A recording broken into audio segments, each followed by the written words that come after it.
అందరికీ నమస్కారం. మన్నించాలి, నాకు వేరే కార్యక్రమం ఉంది.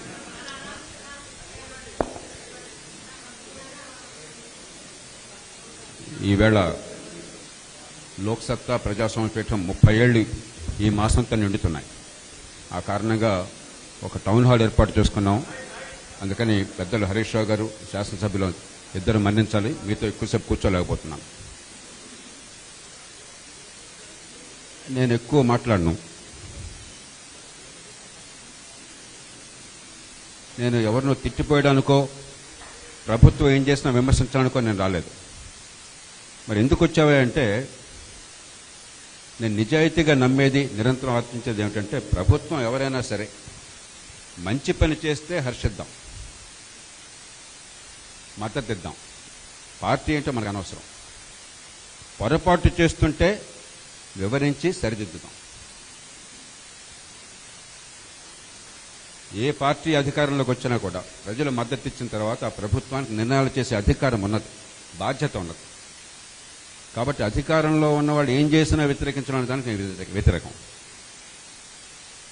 ప్రభుత్వం వారు ప్రజల ఆస్తుల్ని కాపాడుతామని చెప్పంటే నేను పూర్తిగా మద్దతు ఇస్తున్నాను, ప్రజల ఆస్తుల్ని కాపాడటానికి.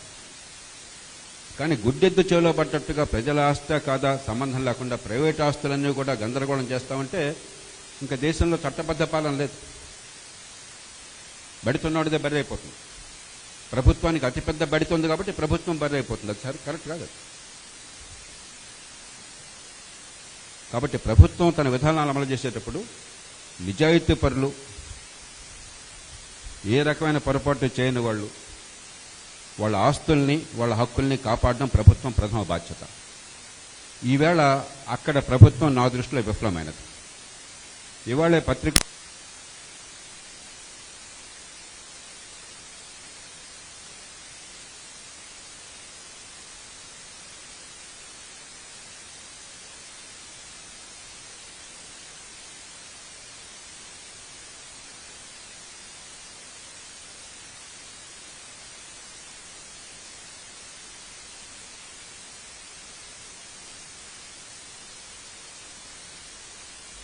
ఆర్ఎస్ఏ కాలనీ కానీ నాకు తెలిసి సుమారుగా 2000కు పైగా ఇక్కడ ఇళ్ల స్థలాలు ఉన్నాయి. నిజాయితీగా మధ్యతరగతి వర్గాలు చట్టబద్ధంగా అన్ని పద్ధతుల్ని పాటించి ఇక్కడ కొనుక్కున్నారు. ఎప్పుడు? దశాబ్దాల క్రితం. నేను ఈ ఫైళ్ళన్నీ తీసుకొచ్చారు మనకి ఎన్ఆర్ఎస్ఏ కాలనీ వారు. ఎంత గందరగోళంగా ఉందంటే నాకు 15 కొన్ని నెల రోజులు పట్టింది. వాళ్ళు ఎన్నిసార్లు నా దగ్గరికి వచ్చినా కూడా నేను తొందరపడలా. విషయం అధ్యయనం చేయకుండా, ఈ గందరగోళం అంతా తెలుసుకోకుండా నోటుకొచ్చినట్టు మాట్లాడితే ఆ మాటకు విలువ ఉండదు. అవన్నీ అధ్యయనం చేసి పాత్రికేయులకు మనవి చేస్తున్నాను. మీ అందరికీ కూడా ఈ కాపీలు ఇస్తారు. ముఖ్యమంత్రి గారికి జూన్ 17వ తారీఖున సవివరంగా నేను ఒక లేఖ రాశాను. ముఖ్యమంత్రి గారికి, రెవెన్యూ మంత్రి గారికి, రెవెన్యూ ప్రధాన కార్యదర్శి గారికి, సిసిఎల్ఐ గారికి, ఇంకా ఇతర పెద్దలందరికీ కూడా సవివరంగా రాసి ఉత్తరంతో పాటు ఒక డీటెయిల్డ్ నోట్, దాంతోపాటు 1958 నుంచి ఏం జరిగిందో మొత్తం ఆ లిటిగేషన్ వివరాలు ఒక టేబుల్. అంటే ప్రభుత్వంలో ఉన్న వాళ్ళకి సమయం ఉండదని నాకు తెలుసు. వాళ్ళకింత వివరంగా ఫైళ్లు చూసి అధ్యయనం చేసి ఓపిక ఉండదు. గంపగొత్తుగా మొత్తం కలిపేశారు, ఏదో ప్రభుత్వాస్తులను కాపాడదామన్న ఉద్దేశంతో. అక్కడ ఏ ఆస్తిని కబ్జా చేశారు, ఏ ఆస్తి నిజాయితీగా సామాన్య పౌరులు, పన్ను కట్టే పౌరులు వాళ్ళ జీవితంలో డబ్బులన్నీ కూడా కూడబెట్టి లేకపోతే అప్పో సప్పో తీసుకొచ్చి కుటుంబాల కోసం స్థలాలు కొనుక్కున్నారు, ఆ తేడా చూడకపోయినట్టయితే ఇక సమాజంలో చట్టానికి అర్థం ఉండదు. అందుకే సవివరంగా పంపించాను. నేను బహిరంగంగా ముఖ్యమంత్రి గారిని కోరుతున్నాను, ఇవి వాస్తవం కాదు, ఇదంతా కబ్జాదారులు అన్నట్టయితే బహిరంగంగా వివరాలు చెప్పండి. దీనిలో స్పష్టంగా ఈ టేబుల్లో ఏనాడేం జరిగింది, ఎప్పుడు ఏ రకమైన నిర్ణయం జరిగింది,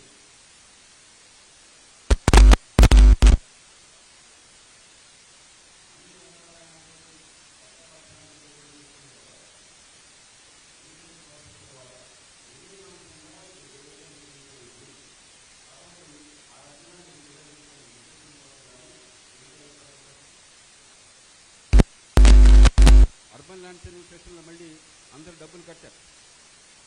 అర్బన్ ల్యాండ్ సెన్సేషన్ చట్టం అయిపోయింది, గతంలో ఉండేది చట్టం కూడా పోయింది, దానికి డబ్బులు కట్టారు.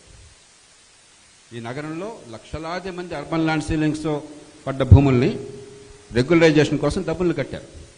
రెగ్యులరైజేషన్ అయిపోవాలి. మరి దశాబ్దాల పర్యంతం ఇళ్ళు కట్టుకున్నారు, కుటుంబాలు ఉంటున్నాయి అక్కడ. ఇక్కడ ఎన్ఆర్ఎస్ఏ కాలనీని చూసినట్టయితే నాకు అర్థమైనంత వరకు అక్కడ వచ్చిన 164 ప్లాట్లలో కూడా ఎన్ఆర్ఎస్ఏలో పనిచేసిన ఉద్యోగుల అధికారులకు మాత్రమే ఆ ప్లాట్లు వచ్చినాయి. అంటే ఈ దేశంలో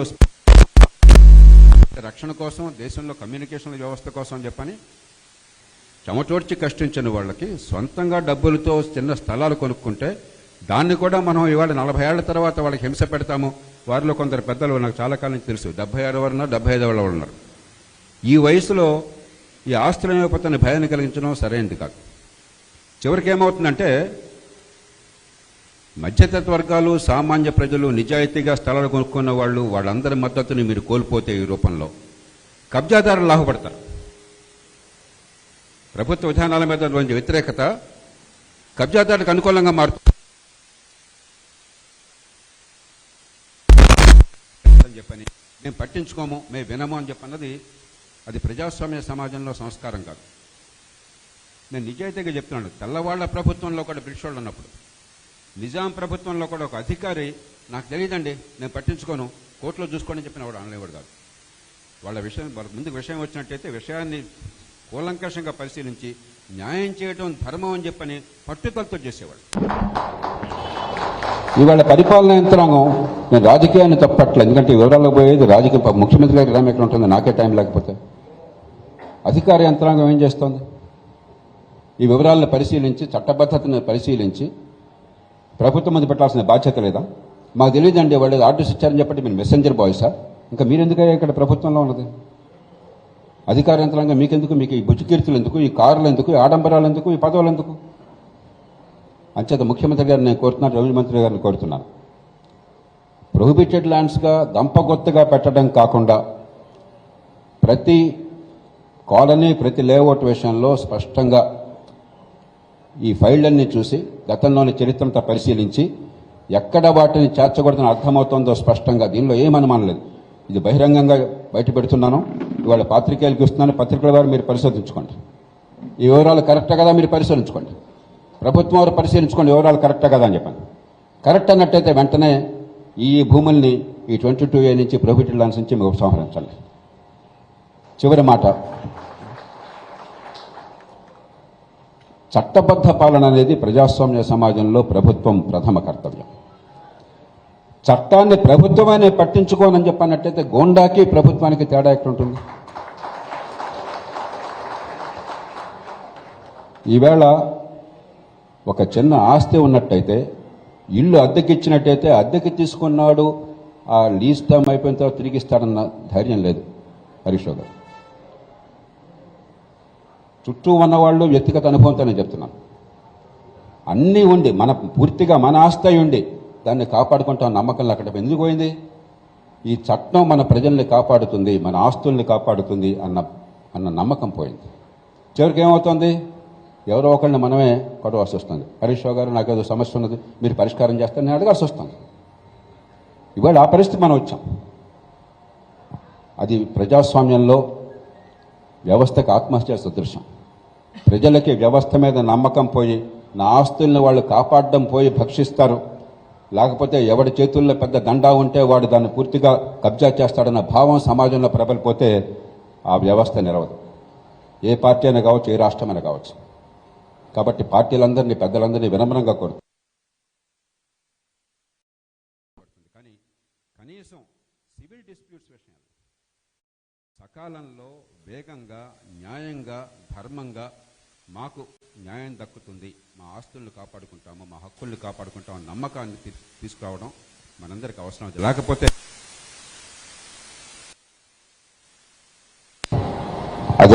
అభివృద్ధి ఆగిపోతుంది. ఎవరి మీద దయాదర్శనాలతో కాదు, మన నగరం బాగుపడాలి అన్నట్టయితే, ఇక్కడ పెట్టుబడులు పెరగాలి అన్నట్టయితే మనకు ఒక ప్రెడిక్టబిలిటీ కావాలి, ధైర్యం కావాలి, నమ్మకం కావాలి. అలా కాకుండా ఏం జరుగుతుందో దేవుడి కరుక, అధికారంలో ఉన్నవాళ్ళు కానీ లేకపోతే మన చేతుల్లో మంచి దండ పట్టుకున్న వాళ్ళు కానీ ఏదైనా చేయొచ్చు, మనం ఏం చేయలేమన్న భావం కలిగితే ప్రజలు వెంటనే భయభ్రాంతులైపోయి ఎక్కడ ఇక పెట్టుబడులు పెట్టరు, రిస్క్ తీసుకోరు. ఉన్నది కాపాడడం కోసమే సమయం అంతా వెచ్చిస్తారు, గోండాలు విజృంభిస్తారు. మనందరికీ తెలుసు వ్యక్తిగతంగా మన జీవితాల్లో మరి ప్రతి ఒక్కరికి ఏదో ఒక అనుభవం, మన బంధువులో, మన మిత్రుల్లో, మన తల్లిదండ్రుల్లో ఆ భూములు ఎవరో వచ్చి ఆక్రమణ చేసుకోవడం, ఏదో గందరగోళం చేయడం మనం చూస్తున్నాం. కాబట్టి చట్టబద్ధ పాలన, సామాన్యులకి నిజాయితీగా ఉన్న వాళ్ళకి రక్షణ, అది లేకపోతే ఆ ప్రభుత్వం ఉనికి వ్యర్థం. అందుకే ముఖ్యమంత్రి గారిని కోరుతున్నాను, సదుద్దేశంతో మీరు ప్రభుత్వాస్తులను కాపాడాలని నిర్ణయాలు చేస్తుండొచ్చు, కానీ దాని అమలు ఎలా జరుగుతుందో దాన్ని చూసే బాధ్యత మీది.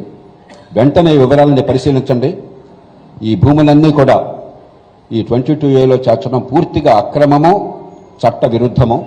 దాన్ని గుర్తించి వాటిని ఈ లిస్టుల నుంచి తొలగించండి, లేకపోతే అనవసరంగా రాజకీయంగా కూడా నష్టపోతారు. ఎన్నికల్లో పోరాటం విధానాల మీద ఉండాలి, కానీ విధానాల అమల్లో జరిగే అక్రమాల మీద పోరాటం జరిగితే అక్కడ పాలనలో చాలా పరిస్థితి కుట్టుబడినట్లు లెక్క. దాన్ని గమనిస్తారని ఆశిస్తూ మరోసారి మీ అందరినీ మన్నించమని వేడుకుంటూ, ఎందుకంటే వేరే కార్యక్రమం ఉంది వేళ. మరి మీరంతా కూడా నాకు చాలా కాలం నుంచి తెలుసు, మీరంతా ఎంత ఆందోళనకు గురవుతారో నాకు తెలుసు. ఏదో జీవితం అంతా కూడబెట్టింది పిల్లలకు దక్కకుండా, కుటుంబానికి దక్కకుండా పోతే ఏమవుతుందని చెప్పిన భయాందోళనలు మనల్ని ఇబ్బంది పెడతాయి. పెద్దలు హరీష్ రావు గారు ప్రత్యేకంగా వారు మీరు కూడా వస్తే బాగుంటుందన్నారు, శాసనసభ్యులు మీరు కూడా వస్తే బాగుంటుందన్నారు. కాబట్టి నేను వచ్చాను. నేను రాజకీయం చేయదలుచుకోలేదు, నాకు రాజకీయాలు ఎప్పుడూ వదిలేశాను. ఉన్నప్పుడు కూడా రాజకీయంలో ఉన్నవాడిగా ప్రవర్తించాలని ఏనాడు కూడా. ప్రజాస్వామ్యంలో పార్టీలు ఏవైనా కూడా న్యాయం, ధర్మం, వాస్తవం, చట్టం, ప్రజల హక్కులు, ప్రభుత్వాల జవాబుదారీతనం, దానికి కట్టుబడకపోయినట్టయితే ఆ ప్రజాస్వామ్యం చాలా డొల్ అయిపోతుంది. ఆ ఉద్దేశంతోనే వచ్చాను. మరోసారి మీ అందరికీ నమస్కరిస్తూ, పాత్రికేయుల్ని వివరాలను మీరు పరిశీలించండి, పూర్తిగా పరిశోధించండి. ఊరికే పైపైన హెడ్లైన్స్ వేయడం కాదు, వివరాలు పూర్తిగా పరిశీలించే బాధ్యత మీకున్నది. మీకు కష్టం కాకుండా మేము చాలా పొందుపరిచాం, చాలా సింప్లిఫై చేశాం. అవన్నీ పరిశీలించండి, దాని ప్రకారం ప్రజల్లోకి తీసుకెళ్ళండి. తప్పనిసరిగా మీరు విజయం సాధిస్తారని విశ్వాసం నాకున్నది. మీ విజయాన్ని కోరుతూ, మీ కుటుంబాలకు భద్రత ఉండాలని, మీ ఆస్తులకు రక్షణ ఉండాలని, ప్రభుత్వం చేయవలసిన పని న్యాయంగా చేస్తుందన్న విశ్వాసంతో మీ అందరికీ నమస్కరిస్తూ నేను సెలవు తీసుకుంటున్నాను. జై హింద్.